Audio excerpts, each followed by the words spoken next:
नमस्कार. लग्नाची बेडी या मालिकेच्या आजच्या भागात आपण बघणार आहोत की आता शेजारच्या बायांना सिंधू दिसताच सिंधूच्या सत्याचा उलगडा झालेला असतो आणि त्याच वेळेस सावी तिथे येऊन बाय काकू असं काकूला बोलते. तेव्हा मात्र सर्वांना धक्काच बसतो. तेव्हा त्या बायका सावीला बघून म्हणतात, ही कोणाची मुलगी आहे? त्यावर ऋतुजा म्हणते की ही आमच्या विनूची मैत्रीण आहे. तर दुसरीकडे रेश्मा सिंधूला सांगत असते, तू कधीच आई होऊ शकत नाही, तर मग सावी ही कोणाची मुलगी आहे? तर सिंधू ही रेश्माकडे बघून तशीच जाऊ लागते.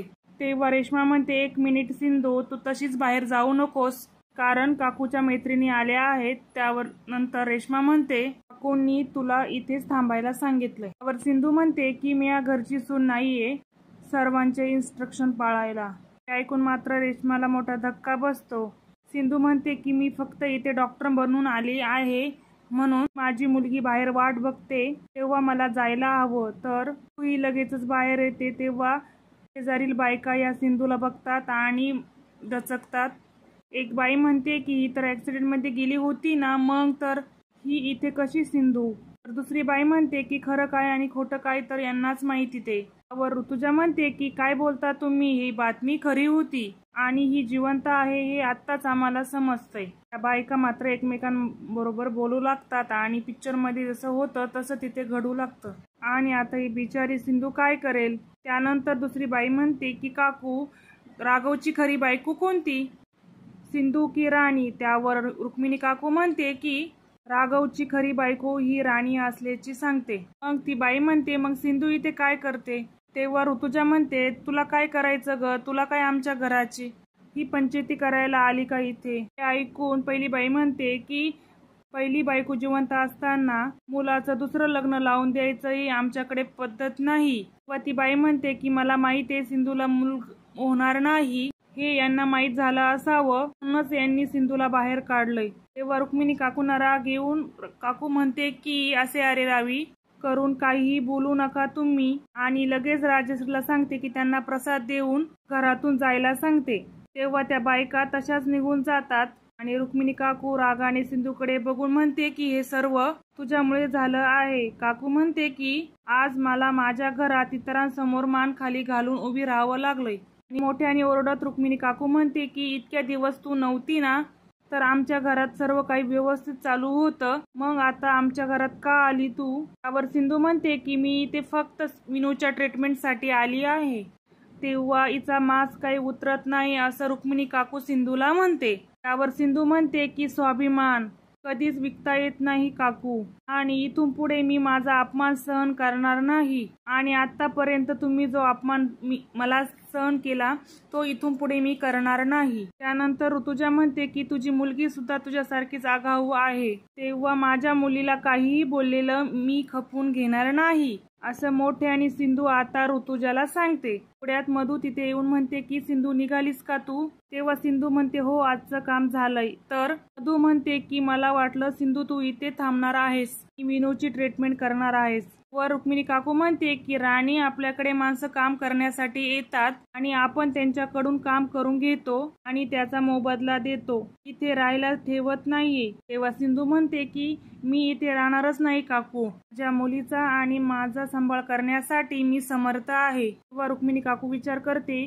की एवढं सगळं होऊनही या सिंधूचा अहंकार काय गेला नाही. तेव्हा काकू विचार करते की मी तुझा अहंकार मोडून नाही काढला तर नावाची रुक्मिणी काकू नाही. त्यानंतर रुक्मिणी काकू राघव, रत्नाकर, राजश्रीला बोलावत म्हणते की आरतीची वेळ झाली आहे, चला आपण आरती करून घेऊया. त्यानंतर सिंधू सावीला म्हणते की चल सावी, आपल्याला निघायला हवं. राघव आणि रत्नाकर सुद्धा तिथे आलेले असतात.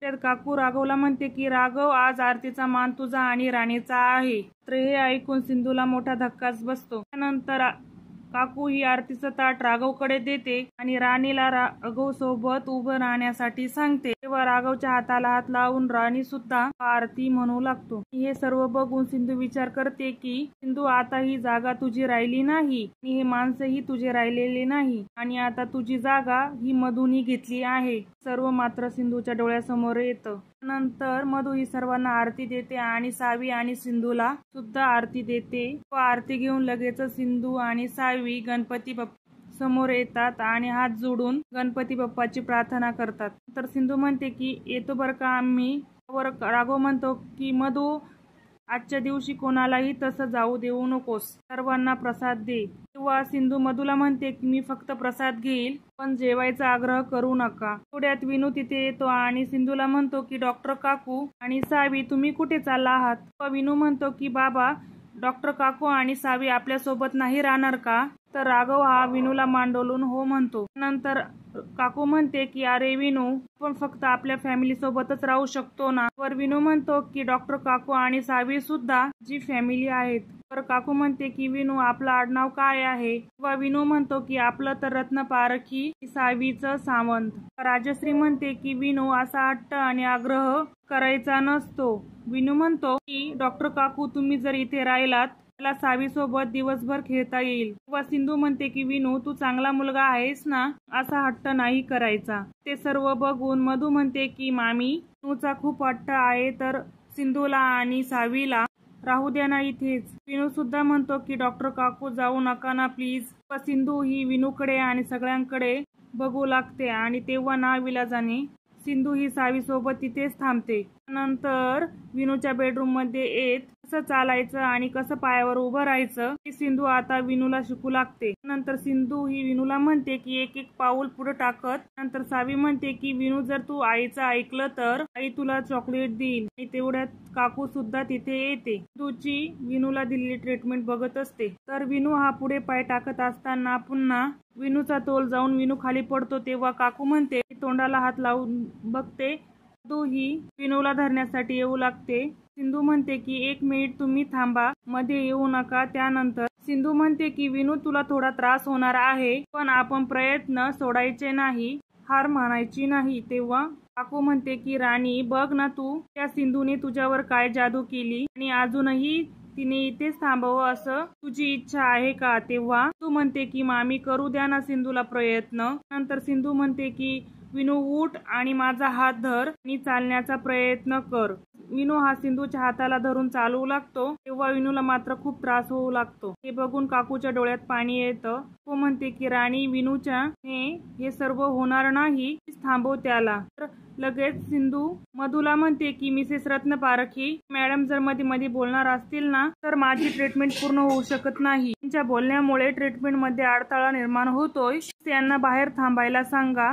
मात्र हे ऐकून काकूला मोठा धक्काच बसतो. तेव्हा मधू ही काकूला बाहेर जाण्यासाठी सांगते व नाईविलाजाने काकू ही बाहेर जाते आणि सिंधू पुन्हा विनूला उठवते आणि तिच्या हाताला धरून चालण्यासाठी सांगते. तर विनू चालू लागतो. तेव्हा मधूला मात्र मोठा आनंद होतो व विनूला मात्र थोडं हळूहळू चालायसाठी जमतं आणि विनू खुश होतो. तेव्हा सावी की विनू अशीच दररोज थोडी प्रॅक्टिस करायची. विनू सुद्धा खूप खुश झालेला असतो. तो म्हणतो की डॉक्टर काकू तुम्ही जे सांगशाल ते मी करेल. सिंधू म्हणते की मग तू लवकरच बरा होशील. तर विनू हा सिंधूकडे बघून हसू लागतो. तो बघून मधू ही सिंधूचे आभार मानते. म्हणते की तुझे हे उपकार मी कधीच विसरू शकणार नाही. नंतर सावीला भूक लागते. मधू ही सावीला जेवायला वाढते. तेवढ्यात काकू तिथे येत म्हणते की आणि हे माझं घर आहे, ते लॉजिंग किंवा बोर्डिंग नाहीये. तेव्हा मधू म्हणते की सावीला भूक लागली होती. त्यात हात पुढं करत काकू म्हणते की झालं. काकू म्हणते की सिंधू आणि सावी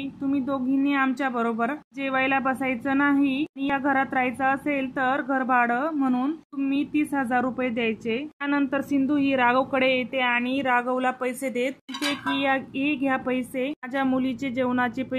तेव्हा राघव म्हणतो की तुमची मुलगी या घरामध्ये जेवलीये, कुठल्या रेस्टॉरंट मध्ये नाही जेवली ती. व सिंधू म्हणते की हे घर माझं नाहीये आणि मी माझ्या मुलीचा सांभाळ करू शकते. नंतर सिंधू म्हणते की मला कोणाच्याच मदतीची गरज नाही. व राघव हा सिंधूकडे बघू लागतो. तर सिंधूने सुद्धा आता स्वाभिमान दाखवून राघवला पैसे दिलेले असतात. आता खरं सत्य समोर येऊन राघव हा सिंधूचा कसा होतो आणि सावी आणि विनूच्या नात्याचे सत्य कसे बाहेर येते आणि पुढील भागाच्या अपडेटसाठी आणि लग्नाची बीडी या मालिकेच्या पुढील भागातील अपडेटसाठी आपल्या चॅनलला सबस्क्राईब करा.